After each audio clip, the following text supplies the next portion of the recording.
Hello everyone, it's Ty. A little over 6 months ago, I released my first discussion video wherein we took a look at the Husbando landscapes of Genshin, Star Rail, and Zenless Zone Zero. Overall, I gave them each a great deal of leeway for their past foibles while maintaining hopeful expectations for their futures. Well, today I thought we'd go ahead and look at where things stand now, in what I will be calling my HoYo Husbando review. We'll start off with what feels like the worst of the bunch, Zenless Zone Zero. In my previous video, we were only a week away from 1.5, still blindly wandering through the fog patch between patches. There hadn't been the slightest hint of 1.6 drip, so we could only speculate off of random scraps about the possibility of HoYo. In the end, we did finally get HoYo. In May, 4 months after that video, making it a 5 freaking month gap between Husbandos. And that's pretty much all we've gotten in the last 6 months. Sure, yeah, technically we also got Panyinfu in 2.0, but I'm honestly loath to even count him as an actual character at this point, because without Yishuan or Jufufu, he's effectively useless. Yeah, okay, he has a heal, but no one's wasting a perfectly good team slot for what amounts to a glorified Bangbu. So ZZZ is not looking great at this point. 4 husbandos in all of version 1 in the whole of a year, and one of them as the only viable husbando in the last 6 months. Those are terrible statistics. It's certainly a worrisome precedent, but what of the future? Well, based on the version 2 preview trailer with its upcoming character teases, we're still pretty much SOL. Other than Yinhu, the only other husbandos shown were Manato, Damien, and what looked like a big badass robot guy. As of writing, Manato has not been dripped in 2.2, so hopefully he'll be an S rank in 2.3. But echoing the situation with our HoYo speculations, if he is in 2.3, that's at earliest October 8th. But realistically, because he's male, it's more likely to be October 29th. And would you look at that? That's another 3 patches and a 5.5 month gap between S-rank husbandos. Meanwhile, Damien has all the hallmarks of just being a story character who doesn't actually end up playable. His whole aesthetic really doesn't seem like someone you would actively see in combat, and his in-game model is honestly just a half step up from generic NPC. Hell, Pompey's model looked more like a playable character than Damien does, and look what happened to him. And of course, all the excitement for the awesome-looking giant robot guy was completely stomped on by the fetishy feet in the 2.2 drip. Turns out, it's just a girl in a mech. Another Goram Sam situation all over again.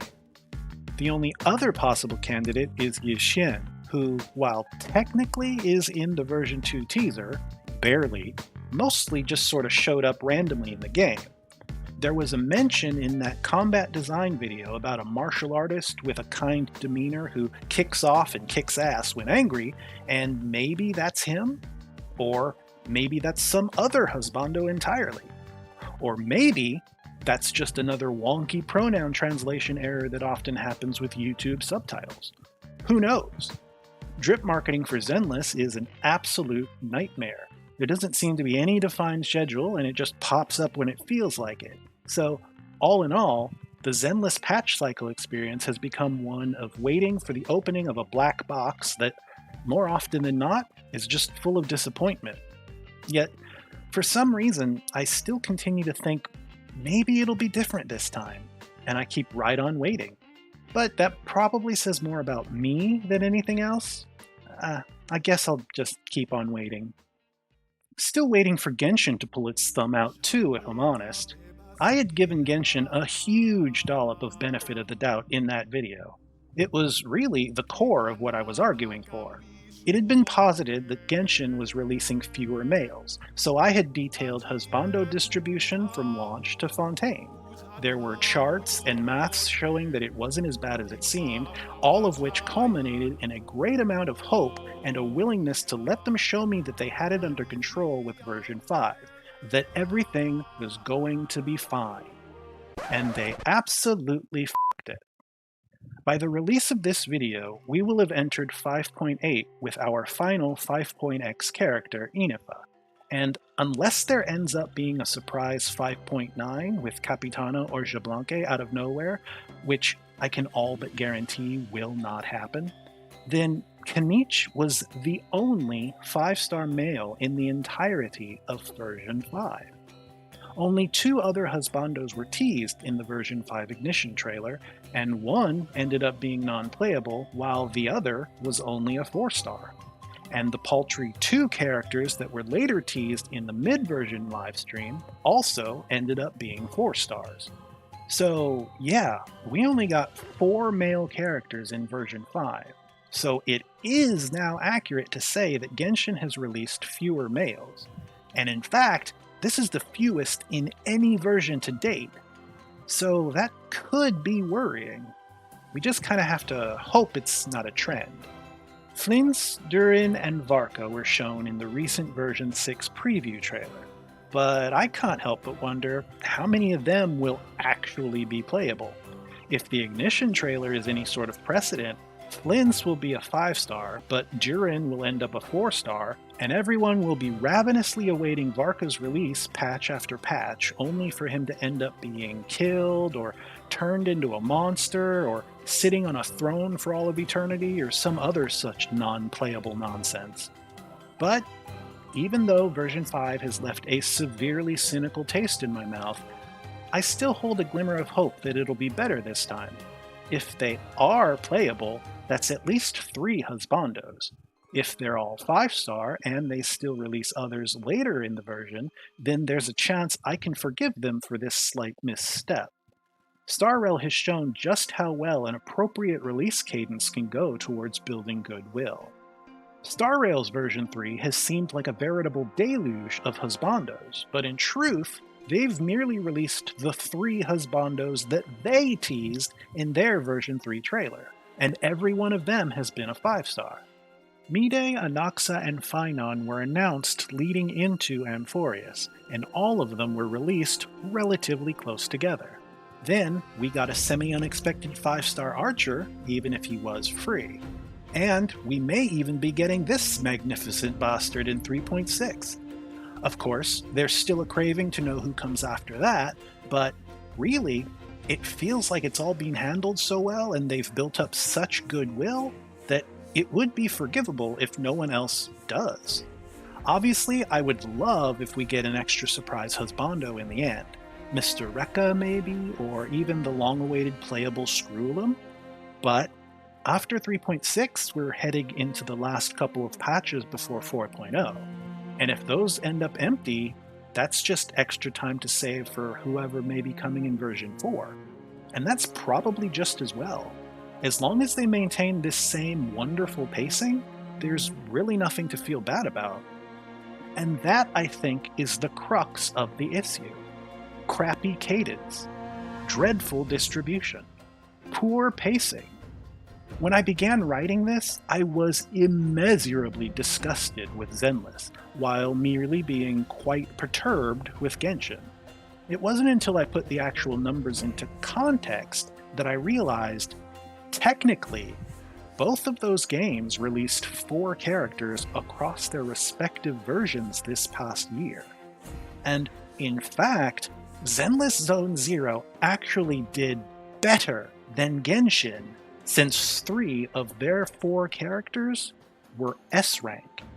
And while I've held up StarRail as some sort of paragon, they too have only released 4 characters so far in this version. The difference is their drip and release cadences. StarRail released each husbando with no more than 1 patch between them. And with their drip schedule being well defined, we always saw that even if there wasn't a husbando in the upcoming patch, there was one coming in the patch after that. The clarity and the certainty goes a long way in keeping it from feeling miserable. Even if it's a bit of a wait, we at least know that there is a Husbando on the way. Whereas the random distribution of the Zenless drip and Genshin's drip coming so late as to be meaningless, combined with the multiple patch and multiple month-long waits between Husbandos, well, it's just torturous. It creates a severe lack of faith that there ever even will be another Husbando again. A bit dramatic, maybe, yeah, but then when those Husbandos do finally arrive only to end up useless A ranks or weak-ass 4 stars?